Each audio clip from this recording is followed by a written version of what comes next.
This week we will be discussing gameplay, which is Chapter 6 of our textbook.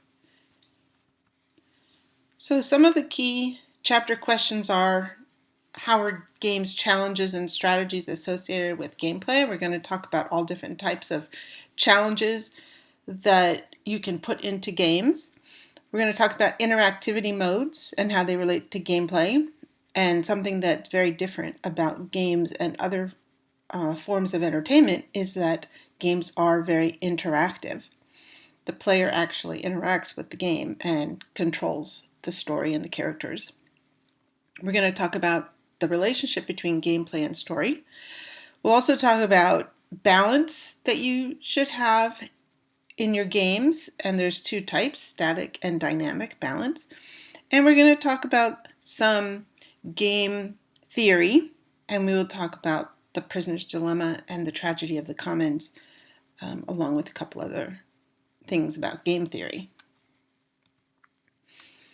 So games have rules, and we know that, and they also have win and loss conditions. So victory conditions can be several different things. You can win by accomplishing a task. You can win by defeating the boss. You defeat the big boss. You can win by getting a high score. You can win by just staying alive.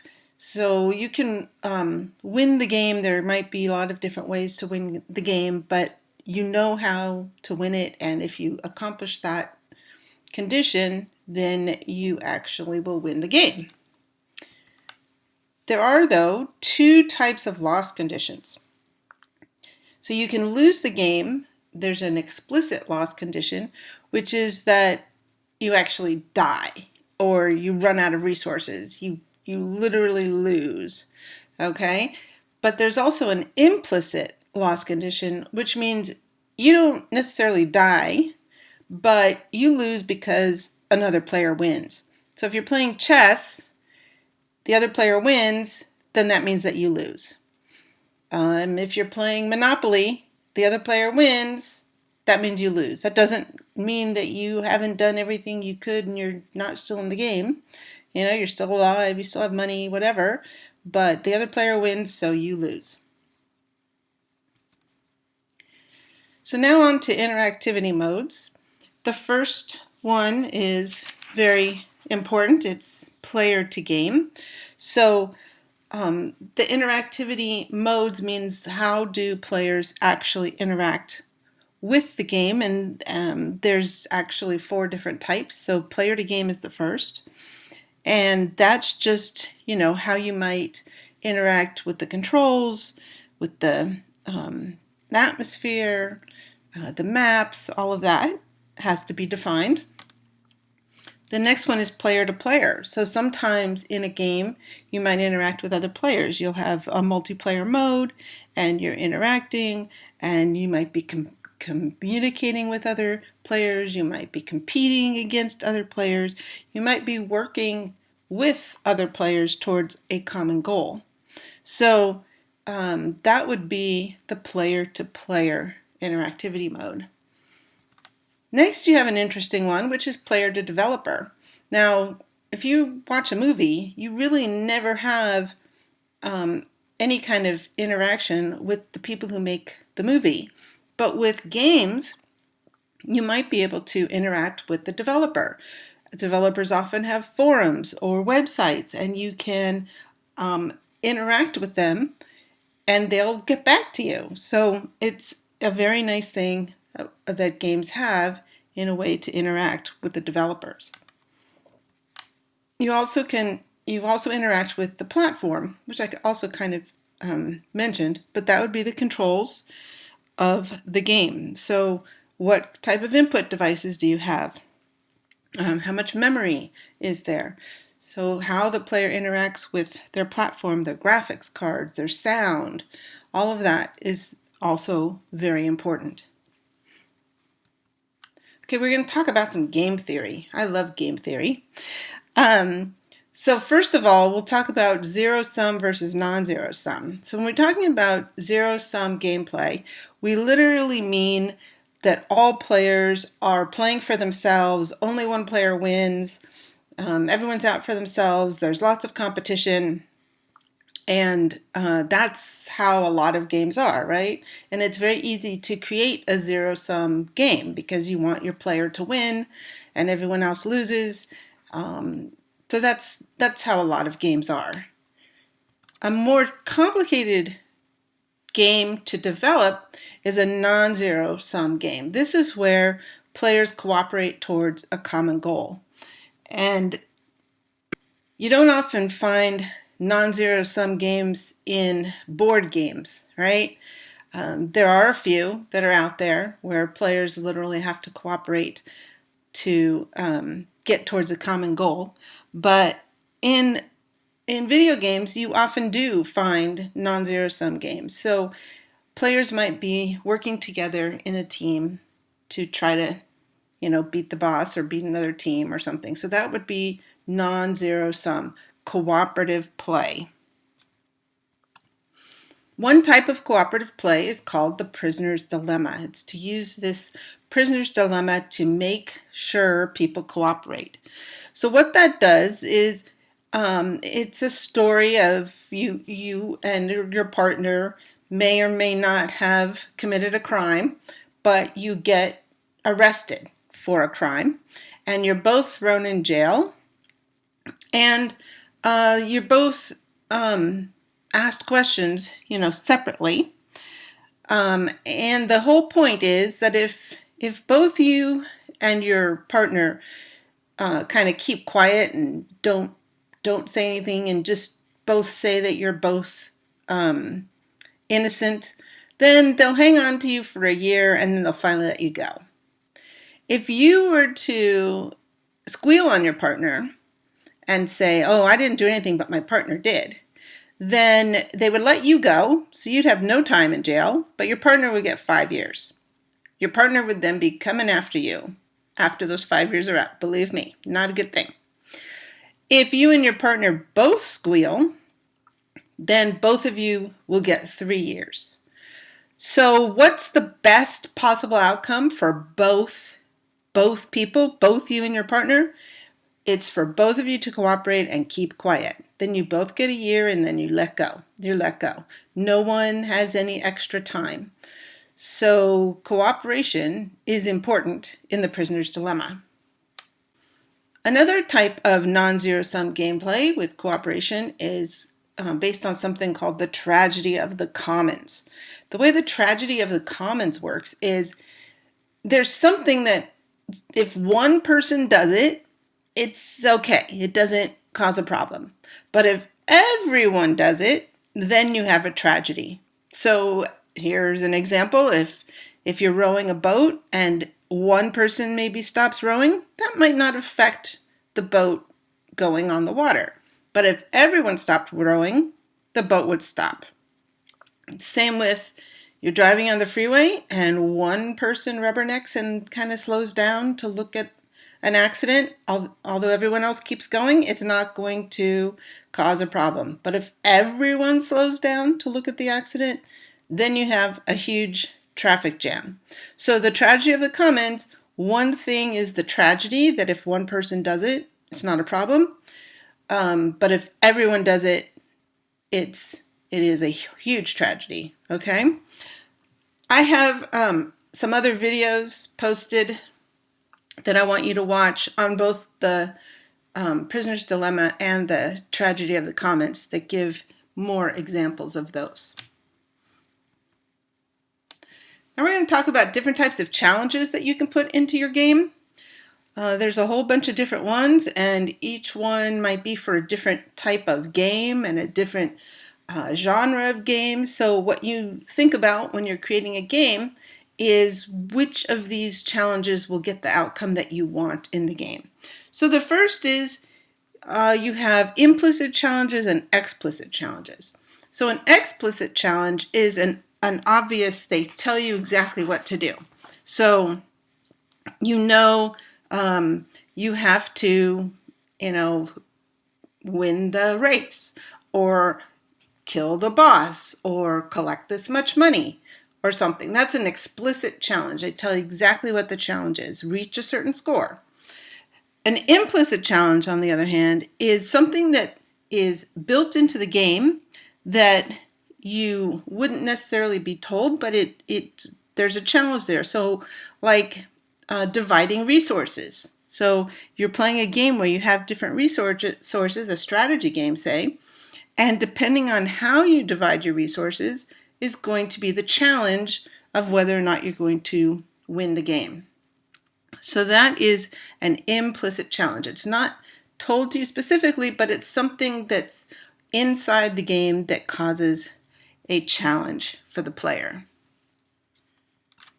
Okay, then we can have perfect information and imperfect information, or perfect knowledge and imperfect knowledge.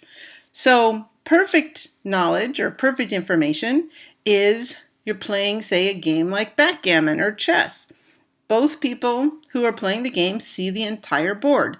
They have perfect information. If you're playing poker, on the other hand, you don't have perfect information. You don't know what the cards are in your opponent's hands. So the challenge is to try to win even though you don't have perfect information.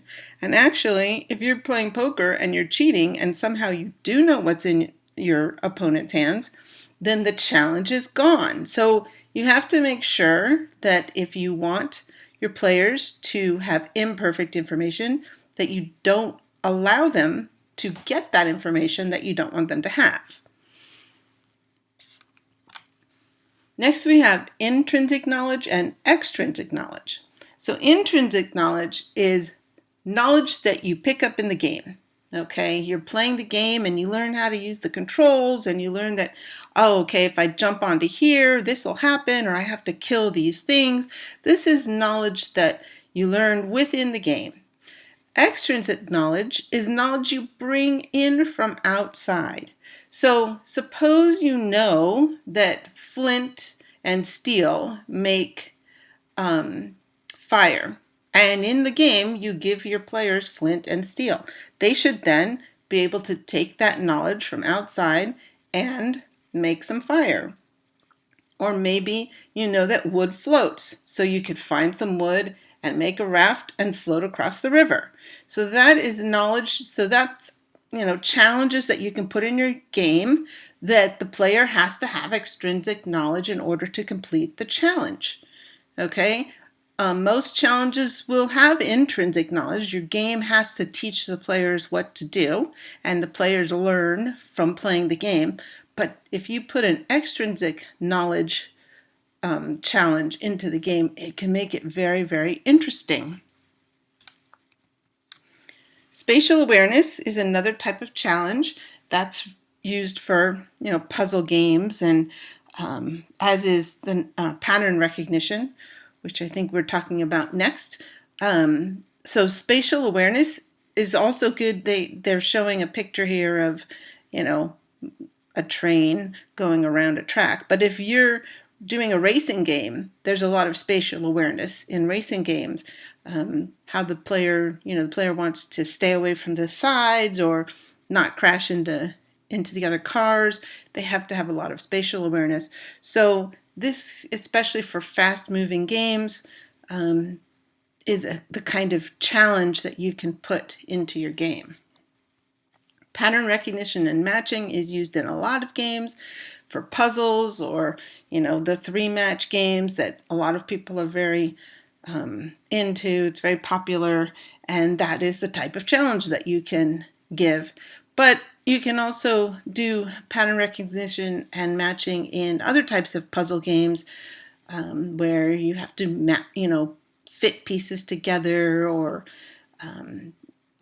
put pieces of a jar back together to recreate the jar or something. So pattern recognition and matching is another very common type of challenge you can put into your games. Resource management, especially for strategy games, is another very good type of challenge. And basically that's making the players make choices to decide which resources they should use when and where, and how many of each resource. So this is a good type of challenge, especially like I said, for strategy games, but you can also use it for sports games. Which players do you put in? Where do you put them? How do you use your resources the best way? And then we have reaction time. That's another type of challenge where the players have to be very fast and react. And a lot of fighting games, racing games, those all use the reaction time challenge. So depending on the goals you want in your games, those are the types of challenges that you would put into your game. But you also have to balance your game. You can't make the game so hard that players give up, or you can't make it so easy that it's boring. Players don't want to play. And a lot of times what you want to do is you want your players to be kind of on the brink of disaster, but they know they can get past it. Or you want them to have to try something a bunch of times before they can actually figure it out, but not too many times that they just give up. So in order to balance your game, you want to make sure that the challenges are consistent. Okay, maybe they get a little more difficult as the player gets more skill, but they stay, consistently challenging. The player needs to feel that the play is fair, that the experience that they're having playing the game is a fair experience, that they can recover from mistakes, that they're not being cheated. All of the decisions that the player makes have to be meaningful. They shouldn't have to make trivial decisions. Every decision should be important to the gameplay. And maybe you might give the player difficulty levels so that they have a choice of starting on, easier or harder. Maybe they can start easy and then move up. A really good example of difficulty levels is Guitar Hero. It starts from beginner and works its way up, and each song gets a little bit harder, and by the time you get to the last song in the beginner level, you're ready for the intermediate level. And that's a really good example of balancing the game, making the challenge grow with the player's skill. It's an excellent example. So there's really two types of balance. There's static balance and dynamic balance. Static balance is associated with the rules of the game and how they interact with each other. It exists before the game is played. That is where you put in your challenges and you make them, get a little harder as you go, but nothing really changes. The balance is there. Dynamic balance is a game that begins with static balance, but once the players start playing, the balance is thrown off depending on what they do. And players can really interact with the game this way. And there's three types of dynamic balance, and I will talk about them in a minute. First, static balance. So one way to keep static balance, which is to keep the balance the same throughout the game, is to have what are called obvious strategies. Obvious strategies, you should have at least one or more obvious strategies in the game which allow the player to complete their tasks. Maybe you have, a newbie kind of weapon, so a player who's starting out can use that weapon, and then as the player gets better at the game, they can start using different strategies or more difficult weapons, but they can start out with these obvious strategies. Next, you have what's called symmetry. Symmetry is how the different parts of the game relate to each other, how weapons relate to each other, or how people relate to each other. And when we have symmetry, we talk about two different types of relationships. The first is called transitive. So think of transitive as like a line. Okay, it's a line, it's transitive. So here you have the king maybe beats the merchant, who beats the peasant. It goes in one direction. The peasant doesn't beat anybody. That is a transitive relationship. Okay, it goes in a line. The other type of symmetry relationship is an intransitive relationship. So think of this as not a line, it's intransitive. So it's more like a circle. It's a rock, paper, scissors type of relationship, where maybe the king beats the merchant, somehow the merchant can beat the peasant, and that there's some way that the peasant can beat the king. So now we have a circular relationship, an intransitive relationship. Okay, another way that you can keep static balance is with trade-offs. So give the player options. You know, they can do this or they can do that. Now this might be better than that, but there's reasons that one might be better than the other. So they have to think about what are the trade-offs, and then they can make decisions depending on what they decide to do, which trade-off is more important. So that's another way to keep static balance. Sometimes players can combine resources to meet a challenge. So maybe they realize that if they put two resources together, that will make a better resource, and now they can beat the challenge. So there's another way that you can keep balance, static balance in your game, by allowing players to combine resources. And finally, the last way to have static balance is by giving the player feedback. So if the player knows that something happens if they do some action, they get feedback, and then that keeps them in balance. So for example, don't let the players advance too fast because things will get too difficult. So, you know, maybe the feedback is that they can't get out of a certain area until they complete all the tasks in that area, and then they will have the skills to move on. Dynamic balance. So there's 3 types of dynamic balance. This is where once the game gets played, starts to be played, the players interact with the game and throw it out of balance. So the first type is destruction. Destruction is that the game is initially balanced, but then players act as opposing forces and throw the game off balance. So you're destroying things. Then we have maintenance. Maintenance would be that the game is balanced, something's trying to throw it off balance, but the point of the game is to keep the balance. So the players have to keep the forces from overrunning the game and keep it in balance. So that's maintenance. Finally, you have restoration, where the game starts unbalanced and then you have to put it back into place. So maybe you're building something or putting something back together, or the world's in ruins and you have to figure out why and make it a better place. So that would be restoration. Last, we're going to talk about economies. So economies are a system of resources in games, and you have to be sure that the economies are kept balanced as well. So your economy might be, your resources might be money, weapons, troops, skills, all types of resources. And you want to make sure that players can't hoard those resources, because if you hoard resources, then they're not available to other players.